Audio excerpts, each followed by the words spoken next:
নমস্কার। আজকের বিষয় কীটনাশক ব্যবহার। কাটিংয়ের পর দিয়েছিলাম অ্যামিস্টার টপ 12 থেকে 13 ফোঁটা 1 ml। আমার হিসেবে এই মগটা আমার 1 লিটার জলের। আর কিন্তু এখন দেব কনফিডার দেব 5 ফোঁটা, একদমই বেশি না, হাফ ml-এরও কম দিচ্ছি। একদম স্প্রে করে পাতায় ভালো করে এখন পরপর দিতেই থাকবো। যখন পাতাগুলো একটু বড় হবে তখন দেব 1 লিটারে 10 ফোঁটা কি 12 ফোঁটা।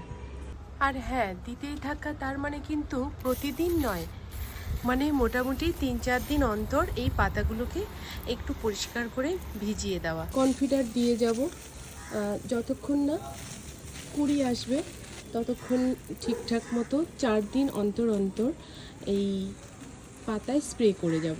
নিচের গাছগুলোতেও দেব।